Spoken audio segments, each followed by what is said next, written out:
नमस्कार, मयुरी किचनमध्ये तुमचं स्वागत आहे। लगेच आपण रेसिपीला सुरुवात करत आहोत। या थंडीमध्ये सुद्धा आपण अशा मऊ लुसलुशीत आंबोळ्या बनवू शकतो। चला तर मग लगेच सुरुवात करूया। इथे मी 1 वाटी तांदळाचं पीठ घेतलेलं आहे। तुम्ही बाजारात मिळणारं रेडीमेड पीठ सुद्धा वापरू शकता, त्याच्याने काही फरक पडत नाही। आणि त्यामध्ये मी त्याच वाटीने बारीक रवा घेतलेला आहे। 1 वाटी तांदळाचं पीठ आणि बारीक रवा आपण हे एकत्र छान मिक्स करून घ्यायचं आहे आणि पाणी टाकून आपण तो ओलवून भिजवून ठेवायचा आहे। विस्करने किंवा हाताने छान फेटून घ्यायचं आहे आणि ह्याला छान मिक्स करून घ्यायचं आहे, म्हणजे याच्या गुठळ्या होणार नाहीत। आपण इथे साध्या पाण्याचा म्हणजे रूम टेम्परेचरच्या पाण्याचाच वापर केलेला आहे। 10 मिनिटं हे भिजलेलं हवं आहे आपल्याला। आणि 1 वाटी उडदाची डाळ, त्यामध्ये 2 चमचे मुगाची डाळ, 1 चमचा मेथीदाणे टाकून 5-6 वेळा पाण्याने स्वच्छ धुवून मी ही डाळ 5-6 तास भिजत ठेवली होती। ज्या वाटीने आपण तांदूळ पीठ घेतले, रवा घेतला, त्याच वाटीने उडदाची डाळ घेतलेली आणि 2 चमचे त्यामध्ये मुगाची डाळ टाकली होती। मुगाची डाळ ऑप्शनल आहे, तुम्ही मुगाची किंवा हरभऱ्याची सुद्धा टाकू शकता। आणि आपण हे मिक्सरमध्ये छान असं बारीक वाटून घ्यायचं आहे। याच पाण्याचा आपण वापर वाटताना सुद्धा करायचा आहे, त्यामुळे भिजवतानाच आपण डाळ स्वच्छ 4-5 पाण्याने स्वच्छ धुवून भिजत ठेवायची आहे, म्हणजे हे पाणी आपल्याला वापरता येतं। तांदूळ पीठ आणि रव्याचं जे मिश्रण आहे त्यामध्ये आता आपण उडदाची डाळ वाटून घेतली आहे, ती टाकून आपण हे सर्व मिक्स करून घ्यायचं आहे। 2 बॅचमध्ये मी वाटून घेतली आहे। वाटताना थोडंसं पाणी टाकलं आहे, म्हणजे डाळ छान स्मूथ होते। आणि हे सर्व मिश्रण छान मिक्स करून घ्यायचं आहे। आपण अगोदर रवा आणि तांदळाचं पीठ मिक्स केल्यामुळे अजिबात गुठळ्या होत नाहीत। त्यामध्ये आपण वाटलेली उडदाची डाळ टाकली आहे आणि मिक्सरच्या भांड्यात अर्धा कप पाणी टाकून मी हे भिजवलं आहे।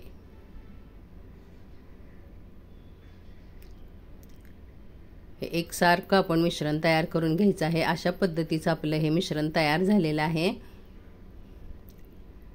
आणि हे तुम्ही 7-8 तास किंवा रात्रभर झाकून ठेवायचं आहे। बघू शकता,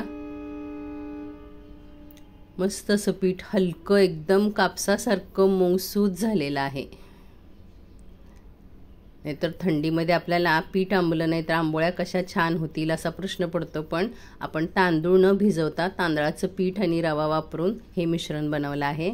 यामध्ये आता चवीपुरतं मीठ टाकून घ्यायचं आहे आणि मी 2 चमचे पाणी सुद्धा टाकलं आहे, म्हणजे मीठ छान मिक्स होईल।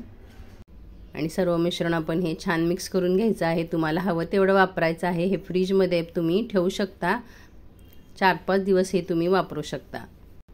गॅसवर मी भिडाचा तवा ठेवला आहे तापायला, त्याला आपण तेल लावून कांद्याने मी पसरवून घेतला आहे आणि लगेच आपण याच्या आता आंबोळ्या करायच्या आहेत।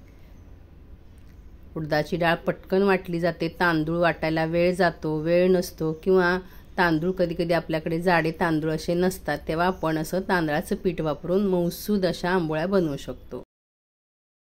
मिश्रण तव्यावर घातल्यानंतर अगदी अर्ध्या मिनिटातच ह्याला छान जाळी पडायला सुरुवात होते। जाळी पडल्यानंतर वरून अर्धा चमचा तेल टाकून घेतला आहे आणि लगेच आपण ही आंबोळी उलटून घ्यायची आहे।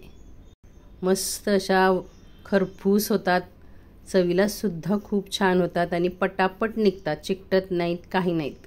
आंबोळ्या अशा पटापट निघाल्या आपल्याला करायलाही मजा येते आणि चवीला सुद्धा खूप छान होतात। रंग बघा किती छान आलेला आहे, त्यामुळे त्या खरपूस भाजल्या जातात, चवीला सुद्धा छान होतात। उरलेल्या पिठाच्या देखील मी अजून आंबोळ्या बनवून घेते।